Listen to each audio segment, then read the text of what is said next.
Over yes. Thinking चालू झाली आणि तुम्ही स्वतःला कुठल्या तर कामात गुंतवताय, बाहेर वॉकिंगला जाताय, करताय, ठीक आहे, चांगली गोष्ट आहे, पण हे टेम्पररी आपण बघतोय सोल्युशन आहे सगळ्यांना लक्षात घ्या. सगळ्यात सोपा उपाय सापडतोय. ओव्हर थिंकिंग चालू झाली, स्ट्रेस एन्झायटी, चला मोबाईलमध्ये सोशल मीडियावर काहीतरी प्लेस करतोय, बघताय, हे बघा हे निगेटिव्हला पॉझिटिव्ह नाही, तर निगेटिव्हला न्यूट्रलाइज आपण करतोय. येस, न्यूट्रल करणं थोडक्यात. तर ते NLPच्या न्यूरोलिंग्विस्टिक प्रोग्रामिंगच्या त्या कोर्समध्ये होतं. येस, हे जे आपण टेक्निक केलं, ही एक NLPची एक छोटीशी टेक्निक आहे. तर ही एक टेक्निक तुम्ही डे टू डे लाईफमध्ये वापरू शकता. तुम्ही कुठे गेलात, म्हणजे पर्टिक्युलरली तुम्ही इंटरव्ह्यूला वगैरे गेलात, काही ठिकाणी गेलात, काही प्रेझेंटेशन द्यायचं आहे, तुमचं कॉन्फिडन्स राहायला मदत की जेव्हा तुम्ही स्ट्रेसमध्ये, एन्झायटीमध्ये, तुमचा फोकसच नाही आहे, तुम्हाला काय करावं काय कळतच नाही आहे बऱ्याचदा. असं एन्झायटी, अरे हे पण चालू आहे, ते पण चालू आहे, काय करावं काय कळत नाही, कन्फ्यूज स्टेट ऑफ माइंड. आणि फोकस नसेल, कन्फ्यूज असेल, तर काहीही होणार नाही. येस, मी बऱ्याचदा एक्झाम्पल देतो मॅग्निफाईंग ग्लासचं. आपल्याला माहित आहे की बरोबर ती ऊर्जा तिथं फोकस झाली की कागदाला कशी आग लागते. तसंच आपल्या विचारांची, आपल्या भावनेची, ती आपले जे काही विचार करतोय, जे काही फील करतोय, ती ऊर्जा आहे. ती फोकस असणं गरजेचं आहे. ओव्हर थिंकिंगमुळे काय होत आहे, आपला फोकसच हरवून जातो. थिंकिंग असणं गरजेचं आहे, फोकस्ड थिंकिंग असणं गरजेचं आहे, पण ओव्हर थिंकिंग प्रॉब्लेम आहे. तर आपण बघितलं, थिंकिंग चांगलीच आहे, ओव्हर थिंकिंगमध्ये काय आहे, ओव्हर थिंकिंग याचा अर्थ थोडक्यात समजून घ्या. ओव्हर थिंकिंग काय वाईट नाही. ओव्हर थिंकिंग म्हणजे थोडक्यात निगेटिव्हली विचार करणं त्या गोष्टीबद्दल, आणि ऍक्शन, सोल्युशन नाही, प्रॉब्लेम बेस्ड, प्रॉब्लेमला ग्लोरिफाय, हे असंच का झालं, हे तसंच का झालं, ह्या अँगलनं तुम्ही विचार करताय, म्हणजे ती ओव्हर थिंकिंगकडे जाणार ती गोष्ट. ठीक आहे. तर आता त्याच्यावर आपण सोल्युशनकडे आता येतोय. येस, सोल्युशनकडे नीट लक्ष द्या. की जनरली पहिला जो उपाय सगळेजण वापरतात. येस, कुणा शिकवायची गरज नाही आहे. मला असं वाटतं की जन्मतः सगळेजण शिकून आलेले आहेत हा उपाय, की स्वतःला बिझी करून टाकणं, एंगेज करून टाकणं कशामध्ये तर. पण हा टेम्पररी उपाय आहे, हा तात्पुरता उपाय आहे, वरवरचा उपाय आहे. की ओव्हर थिंकिंग चालू झाली, स्ट्रेस एन्झायटी आलं की मग काय करतात, स्वतःला कुठंतरी कामामध्ये गुंतून टाकतात, कोणी जर सोशल मीडियामध्ये गुंतून टाकतात, कोणीतरी काहीतरी इमोशनल इटिंग करतात, कुठं ना कुठं स्वतःला बिझी करतात. म्हणजे काय, हे करणं म्हणजे थोडक्यात काय आहे, की स्वतःला, म्हणजे तुम्हाला ओव्हर थिंकिंग चालू झाली आणि तुम्ही स्वतःला कुठल्या तर कामात गुंतवताय, बाहेर वॉकिंगला जाताय, करताय, ठीक आहे, चांगली गोष्ट आहे, पण हे टेम्पररी सोल्युशन आहे, लक्षात घ्या. येस, टेम्पररी सोल्युशन आहे. परमनंट सोल्युशन म्हणजे काय, ती ओव्हर थिंकिंग होते ना, कशामुळे होते, हा, ही जी हर्ट झालेली भावना आहे, ह्याच्यामुळे होते, तर त्या भावनेला रिझॉल्व्ह करणं गरजेचं आहे. म्हणजे परत ते येणार नाही, परत फ्युचरमध्ये येऊ नये म्हणून. येस, हे झालं परमनंट सोल्युशन. पण ठीक आहे, तात्पुरतं तुम्ही करताय. तर तात्पुरते बरेच जण आजकाल तर आपण बघतोय, सगळ्यांना सगळ्यात सोपा उपाय सापडतोय. ओव्हर थिंकिंग चालू झाली, स्ट्रेस एन्झायटी, चला मोबाईलमध्ये सोशल मीडियावर काहीतरी बघताय, हे करताय, हे टेम्पररी सोल्युशन करताय. आता हे करणं म्हणजे काय थोडक्यात, की तुमच्या घरात मेल उंदीर आहे आणि तुम्ही काय करताय, त्याच्यावर नॅपकिन टाकून इकडे तोंड करताय, हे असं करणं आहे.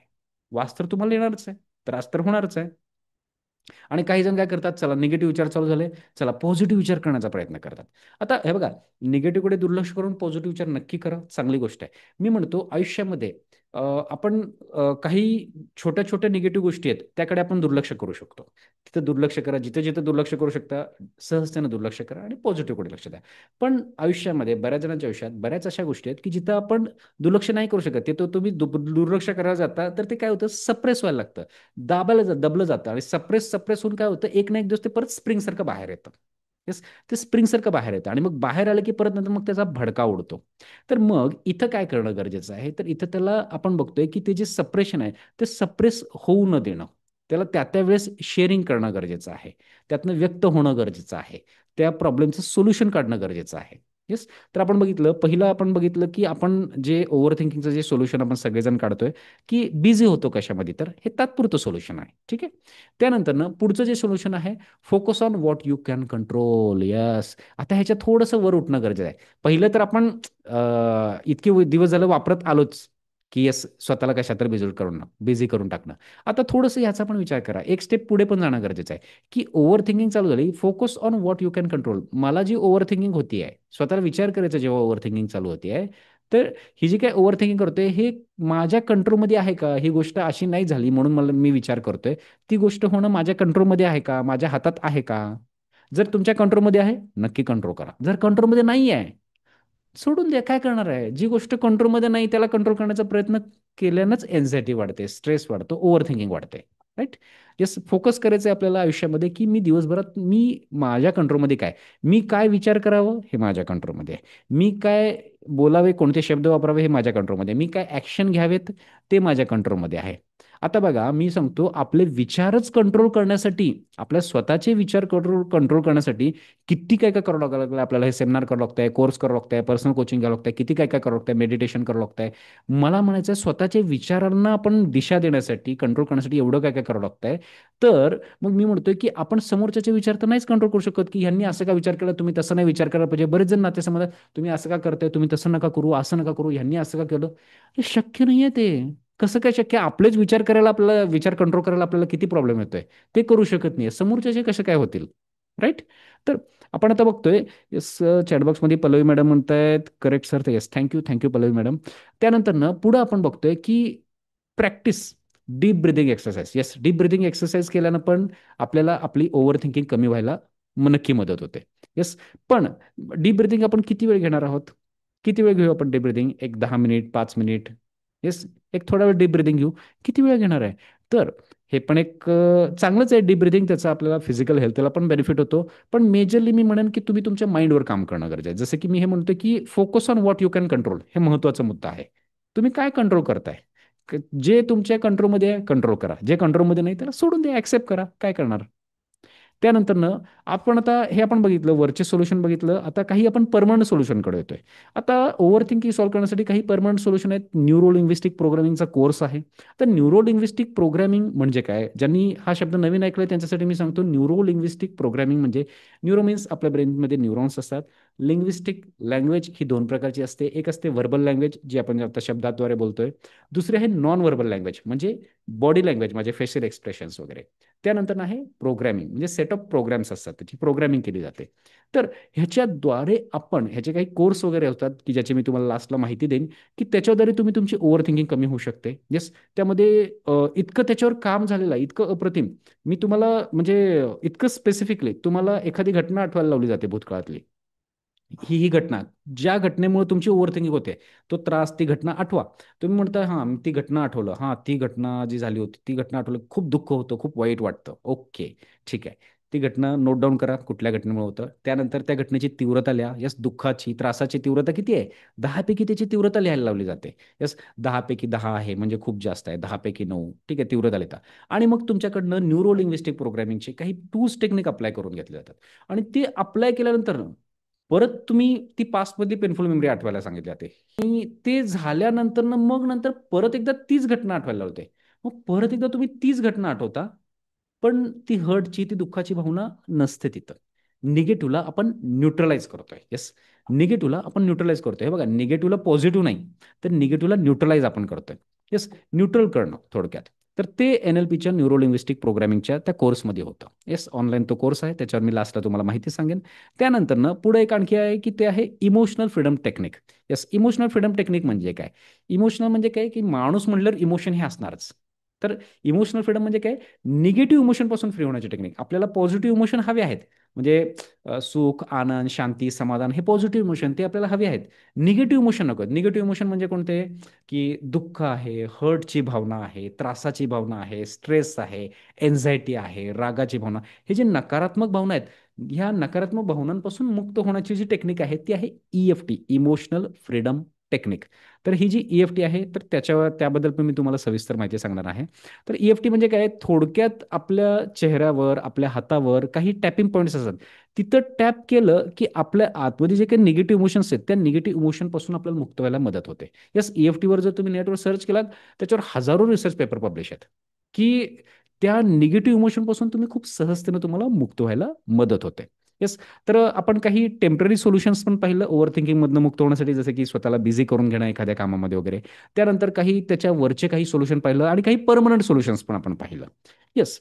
तर आपण बघितलं की यानंतरनं आता ह्याच्या पुढच्या पार्टकडे आपण जातोय, की ओव्हर थिंकिंग सॉल्व्ह करण्यासाठी आपण आता प्रॅक्टिकल काही एक्सरसाइज करणार आहोत. ओके. तर आता ह्याच्यामध्ये आपण प्रॅक्टिकल जे करणार आहोत, तर त्या प्रॅक्टिकलला आपण पहिल्यांदा समजून घ्यायचं आहे आणि एक अशा ठिकाणी तुम्ही बसा, की जिथं तुम्हाला कोणी डिस्टर्ब नाही करणार. अशा ठिकाणी तुम्ही बसून घ्या व्यवस्थित. ठीक आहे? आता यामध्ये NLPची, न्यूरो लिंग्विस्टिक प्रोग्रामिंगचे काही प्रीसपोजिशन आहेत. तर त्यातली एक प्रीसपोजिशन आपण समजून घेणार आहोत आणि आपण त्याचं प्रॅक्टिकल करणार आहोत. तर ती प्रीसपोजिशन काय सांगते? प्रीसपोजिशन म्हणजे पूर्वधारणा आहे. तर त्यात सांगितलं जातं, की mind and body are part of same system and affect each other. म्हणजे काय? की माइंडमध्ये, आपल्या मनात जे चालतं त्याचा आपल्या शरीरावर परिणाम होतो, शरीराचा मनावर परिणाम होतो. म्हणजे नेमकं काय, की तुम्ही आठवून बघा की तुमच्या याच्यात की शरीरामध्ये जेव्हा तुम्ही रेग्युलर एक्सरसाइज करताय, प्रॉपर डाएट घेताय, तुम्हाला फिजिकली फिट एनर्जेटिक वाटतं. येस. आता हे जे फिजिकली फिट एनर्जेटिक वाटतं, जे रेग्युलर एक्सरसाइज डाएट घेतल्यानं, तर त्याचा इम्पॅक्ट आपल्या मनावर पण होतो. मनामध्ये पण फ्रेश उत्साही वाटायला लागतं. राईट. म्हणजे शरीरामध्ये जे काही चाललंय त्याचा आपल्या मनावर परिणाम होतो. राईट. आणि त्याच्या अपोजिट पण होतं. अपोजिट म्हणजे काय, की तुम्ही आठवून बघा जेव्हा तुम्ही खूप आजारी पडला होतात, सर्दी, ताप, खोकला काहीतरी झाला होता तुम्हाला, आठवून बघा त्यावेळेस तुम्हाला कसं फील होत होतं. बघा, सर्दी, ताप, खोकला कुठं होता, आजार कुठं होता, आजार शरीरामध्ये होता. पण मनामध्ये कसं फील होत होतं, डल फील वाटत होतं, लो फील होत होतं. म्हणजे प्रॉब्लेम तर मनात नव्हता, प्रॉब्लेम कुठं होता, प्रॉब्लेम शरीरामध्ये होता. पण त्याचा इम्पॅक्ट कुठं व्हायला लागला होता, मनावर व्हायला लागला होता. राईट. तर आपण पहिल्यांदा समजून घेतलं शरीरामध्ये जे काही चाललंय त्याचा आपल्या मनावर परिणाम होतो. आणि एक्झॅक्ट त्याच्या अपोजिट, येस, मनात जे काही चाललंय त्याचा शरीरावर पण परिणाम होतो. डॉक्टर्स बऱ्याचदा सांगतात की तुमचं बीपी शुगर नॉर्मल आहे, तुम्ही टेन्शन घेताय म्हणून तुमचं बीपी वाढतंय, टेन्शन घेताय म्हणून तुमची शुगर वाढते. टेन्शन कुठं आहे, टेन्शन मनामध्ये आहे. परिणाम कुठं होतोय, शरीरावर होतोय. म्हणजे बघा, टेन्शन मनामध्ये आहे आणि परिणाम शरीरावर होतोय. येस, म्हणजे मनाचा शरीरावर परिणाम होतोय. राईट. तर मग मनामधलं टेन्शन जे आहे ते टेन्शन कमी करण्यावर आपण इथं काहीतरी काम करणं गरजेचं आहे. म्हणजे मूळ जे प्रॉब्लेम आहे ते टेन्शन कमी करणं गरजेचं आहे. आता जसं मी तुम्हाला हे जसं निगेटिव्ह एक्झाम्पल दिलं, मनामध्ये निगेटिव्हिटी असेल, शरीरावर पण निगेटिव्ह इम्पॅक्ट व्हायला लागतो. तसंच त्याच्या अपोजिट पण आहे. येस. अपोजिट म्हणजे काय, जेव्हा तुम्ही बघा की जेव्हा टेन्शनमध्ये असतं काय आपल्या बॉडीमध्ये आपण बघतो की निगेटिव्ह हार्मोन तयार होतात. निगेटिव्ह म्हणजे काय, ॲड्रेनलिन, कॉर्टिसॉल हे स्ट्रेस हार्मोन्स आहेत. हे स्ट्रेस हार्मोन तयार झालं, निगेटिव्ह इम्पॅक्ट व्हायला लागतो हळूहळू. एका लेवलपर्यंत ठीक आहे, त्याच्यापेक्षा जास्त झालं तर अजून निगेटिव्ह इम्पॅक्ट व्हायला लागतो. आणि त्याच्या अपोजिट आपण बघतो, जेव्हा तुम्ही खूप खुश असता, खूप आनंदी असता, तुमच्या मनाचं काम करताय, आयुष्यात खूप छान मनासारखं चाललंय, खूप एन्जॉय करताय तुम्ही, त्यावेळेस तुम्ही जेव्हा खुश असता त्यावेळेस तुमच्या ब्रेनमध्ये डोपामिन, सेरोटोनिन, ऑक्सिटोसिन हे पॉझिटिव्ह हार्मोन्स तयार होतात. आणि त्या पॉझिटिव्ह हार्मोन्सचा आपल्या पूर्ण फिजिकल बॉडीवर पॉझिटिव्ह इम्पॅक्ट होतो. तुम्ही आठवून बघा, इथं जे कोणी जॉब करतात ते आठवून बघा, तुमची जी काही सॅलरी होते, हा ठीक आहे, 1 ते 30 तारखेपर्यंत तुम्ही काम करता, जे काही तुमची 5 तारखेला वगैरे जे काही सॅलरी होते, ती सॅलरी झाल्यानंतर ना, तुम्ही बघा सॅलरी झाल्यानंतर जे मेसेज येतो तुमच्या, टन मेसेज आला मोबाईलवर, कसं वाटतं, छान वाटतं. ते छान वाटणं म्हणजेच डोपामिन तयार होतंय ब्रेनमध्ये. राईट. तर हे पॉझिटिव्ह हार्मोन्स आहेत. ठीक आहे. तर आपण बघितलं शरीराचा मनावर परिणाम होतो आणि मनाचा शरीरावर परिणाम होतो. दोघांचाही एकमेकांवर परिणाम होतो हे आपण पाहिलं. आता त्याच्यामध्ये आता हे आपण बघितलं की शरीराचा मनावर, मनाचा शरीरावर परिणाम होतो. आता ह्याला वापरायचं कसं. येस. तर नीट लक्ष द्या. हे बघा काय म्हणलंय की हे बघा बॉडी पोश्चर दिलाय इथं तुम्हाला, मी चार्टमध्ये एकदम क्लिअरच करतो. स्क्रीनकडे लक्ष द्या. हे जे आहे बॉडी पोश्चर. आणि तुमचं माइंड जेव्हा स्ट्रेसफुल असतं, जेव्हा तुम्ही टेन्शनमध्ये असता, ओव्हर थिंकिंगमध्ये असता, तेव्हा तुमचं बॉडी पोश्चर कसं असतं. आणि जेव्हा तुम्ही नॉर्मल असतात, रिलॅक्स असतं तुमचं माइंड, तुम्ही खुश असता, तेव्हा तुमचं बॉडी पोश्चर कसं असतं हे पहिलं पाहून घ्या. आणि मग नंतर कसं अप्लाय करायचं मी तुम्हाला सांगेन. आता बघा बॉडी पोश्चर बघा, ब्रिदिंग पॅटर्न. जेव्हा तुम्ही खूप टेन्शनमध्ये असता, ओव्हर थिंकिंगमध्ये असता, तर त्यावेळेस तुमचा ब्रिदिंग जो असतो ते शॅलो ब्रिदिंग असते, छोटे छोटे श्वास चालू असतात, आपलं लक्ष नसतं तिथं पण ते चालू असतं. त्यानंतर जेव्हा तुमचं माइंड रिलॅक्स असतं, तुम्ही खूप खुश असता, त्यावेळेस बघताय की तुमचं ब्रिदिंग जे आहे नॉर्मल ब्रिदिंग असतं, डीप ब्रिदिंग चालू असतं त्यावेळेस. राईट. आणि शोल्डर जर बघितलं, खांदे जर बघितलं, जेव्हा तुमचं माइंड खूप स्ट्रेसफुल असतं, टेन्शनमध्ये असतं, खांदे जे आहेत खांदे थोडेसे असे झुकलेले असतात. आणि जेव्हा खूप रिलॅक्स असता, कॉन्फिडंट असता, येस खांदे स्ट्रेट असतात एकदम. स्पाइन, येस, पाठीचा कणा जो असतो तो, तुम्ही जेव्हा बघा जेव्हा तुम्ही स्ट्रेसमध्ये असता, ओव्हर थिंकिंगमध्ये असता, परेशान असता, त्यावेळेस पाठीचा कणा, स्पाइन जी आहे ती थोडीशी अशी झुकलेली असते. आणि जेव्हा तुम्ही रिलॅक्स असता, कॉन्फिडंट असता, हॅप्पी असता, तेव्हा तुमचा पाठीचा कणा एकदम स्ट्रेट असतो, व्यवस्थित. आणि त्यानंतर बघताय फेशियल एक्सप्रेशन. येस, जेव्हा स्ट्रेसमध्ये असता, ओव्हर थिंकिंगमध्ये असता, चेहरा एकदम स्ट्रेस्ड असतो, सिरियस असतो, चेहऱ्यावर 12 वाजले असतात, समोरच्याला पण लक्षात येतं. त्यानंतर बघतो जेव्हा रिलॅक्स असता, तेव्हा एकदम चेहरा पण एकदम रिलॅक्स, पीसफुल, हॅप्पी कळतं. म्हणजे आता हे जे काही सगळं मी तुम्हाला सांगितलंय, माइंड जेव्हा स्ट्रेसफुल असतं आणि जेव्हा माइंड रिलॅक्स असतं, हे स्ट्रक्चर आहे. आता ह्याच्यामध्ये काय होतं हे बघा, की हे होतच आहे, फक्त आपलं इथं लक्ष नसतं. मी तुम्हाला 4 गोष्टी सांगितल्या, अशा आणखी 400 गोष्टी असतील, आपल्याला त्या सगळ्या डिटेलमध्ये जायचं नाहीये. तुम्हाला सांगतो, हे फक्त या 4 गोष्टींकडे जरी तुम्ही लक्ष दिलं, ऑटोमॅटिकली तुम्ही तुमची स्टेट ऑफ माइंड तुम्ही त्या ओव्हर थिंकिंगमधनं बाहेर पडायला तुम्हाला मदत होते. कसं आपण आता प्रॅक्टिकली पाहणार आहोत. येस, प्रॅक्टिकल आपल्याला आता करायचं आहे. काय करायचं आहे बघा, आपण जसं म्हटलं होतं की शरीरामध्ये जे चाललंय त्याचा मनावर परिणाम होतो आणि मनामध्ये जे काय चाललंय त्याचा शरीरावर परिणाम होतोय. तर आता आपल्याला काय करायचं आहे हे बघा, जेव्हा तुम्ही खूप टेन्शनमध्ये आहे, खूप ओव्हर थिंकिंग चालू आहे, तुम्ही डायरेक्टली ओव्हर थिंकिंग तुमच्या मनामध्ये की अरे खरंच माझ्या कंट्रोलमध्ये काय आहे, मी तुम्ही त्यावेळेस थिंक करू शकत नसाल जास्त काय, मनावर डायरेक्टली काम करू शकत नसाल, तर तुम्हाला काय करायचं, तुम्हाला तुमच्या बॉडीवर काम करायचं आहे. बॉडीच्या थ्रू तुम्ही मनावर काम करायचं म्हणजे काय, की हे बघा तुम्ही खूप स्ट्रेसमध्ये आहे, टेन्शनमध्ये आहे, एन्झायटीमध्ये आहे, मग टेन्शन कुठे आहे, मनामध्ये आहे. आणि मग काय होतंय, तुमची ब्रिदिंग ऑटोमॅटिकली शॅलो ब्रिदिंग व्हायला लागते, छोटे श्वास, पाठीचा कणा थोडा झुकतो, खांदे थोडे झुकलेले असतात. तर मग अशा वेळेस काय करायचं तुम्हाला, की टेन्शन मनात आहे पण बॉडी पोश्चर असं ठेवायचं आहे तुम्हाला, की पाठीचा कणा ताट ठेवायचा आहे, खांदे ताट ठेवायचे आहेत, मान सरळ ठेवायचे आहे आणि डीप ब्रिदिंग घ्यायचे आहेत 1 2 3. आणि असं केल्यानं काय होईल, असं केल्यानं हार्डली 30 सेकंद ते 1 मिनिटात मी तुम्हाला सांगतो की तुमची स्टेट ऑफ माइंड, तुमची मनाची अवस्था बदलेल. येस, का, कारण की पाठीचा कणा ताट असणं, खांदे ताट असणं, मान सरळ असणं हे काय आहे, हे असं बॉडी पोश्चर आहे, हे कॉन्फिडंट बॉडी पोश्चर आहे, पॉझिटिव्ह बॉडी पोश्चर आहे. या पॉझिटिव्ह बॉडी पोश्चरमध्ये तुम्ही निगेटिव्ह विचार करूच शकत नाही. कसं प्रॅक्टिकल करायचं, आपण करायचं प्रॅक्टिकल, रेडी आहात सगळेजण? येस. तर हातात तुमच्या जे काय आहे, मोबाईल, पेन, पेन्सिल सगळं बाजूला ठेवा, हातातलं सगळं बाजूला ठेवा, कम्फर्टेबली बसायचं आहे. येस, डोळे बंद करा, कम्फर्टेबली बसा, स्ट्रेट बसा, पाठीचा कणा ताट ठेवा, खांदे ताट ठेवा, मान सरळ ठेवा. येस, स्ट्रेट बसलेला आहात, पाठीचा कणा ताट आहे, खांदे ताट आहेत, मान सरळ आहे. येस, स्ट्रेट बसायचं आहे, पाठीचा कणा ताट, खांदे ताट, मान सरळ, डोळे पूर्णपणे बंद आहेत, कम्फर्टेबली रिलॅक्स बसलेला आहात, पाठीचा कणा ताट आहे, खांदे ताट आहेत, मान सरळ आहे, बॉडी पोश्चर व्यवस्थित ठेवा आणि मान थोडीशी सरळ असू दे व्यवस्थित. स्ट्रेट बसायचं आहे, डोळे पूर्णपणे बंद आहेत, एक दीर्घ श्वास घ्यायचे, हळू हळू सोडताय. Once again take a deep breathing, slowly slowly relax होता है. Yes, one more, take a deep breathing, slowly slowly relax होता है. आता नॉर्मल ब्रिदिंग चालू द्या, जसा श्वास चाललाय तसं चालू द्या, त्याला कंट्रोल नका करू. पण पाठीचा कणा ताट आहे, खांदे ताट आहेत, मान सरळ आहे. येस, पाठीचा कणा ताट, खांदे ताट, मान सरळ, एकदम स्ट्रेट. ह्या बॉडी पोश्चरमध्ये बसायचं आहे, पाठीचा कणा ताट, खांदे ताट, मान सरळ. आणि ह्या बॉडी पोश्चरमध्ये तुम्ही बघताय ह्या बॉडी पोश्चरमध्ये पाठीचा कणा ताट, खांदे ताट, मान सरळ, ह्या बॉडी पोश्चरमध्ये तुम्ही बघताय तुमची स्टेट ऑफ माइंड बघा, मनाची अवस्था बघा कशी आहे.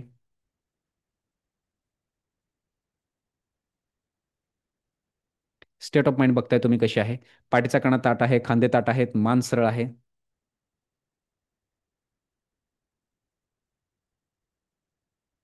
येस, पाठीचा कणा ताट, खांदे ताट, मान सरळ, स्ट्रेट ठेवायचं व्यवस्थित. आणि ह्या बॉडी पोश्चरमध्ये तुम्ही बघा तुमची स्टेट ऑफ माइंड बघा कशी आहे.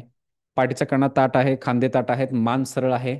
आणि तुम्ही आत्ता या क्षणाला ज्या ओव्हर थिंकिंगमुळं, ज्या गोष्टीमुळं, ज्या पेनफुल मेमोरीमुळे तुमची ओव्हर थिंकिंग होते, ती घटना आठवा किंवा अशी कुठली निगेटिव्ह गोष्ट आठवा. येस, पण बॉडी पोश्चर आहे तसंच ठेवायचं आहे. बॉडी पोश्चर बिलकुल चेंज करायचं नाही, बॉडी पोश्चर असंच ठेवायचं आहे. या बॉडी पोश्चरमध्ये तुम्ही आठवण्याचा प्रयत्न करा.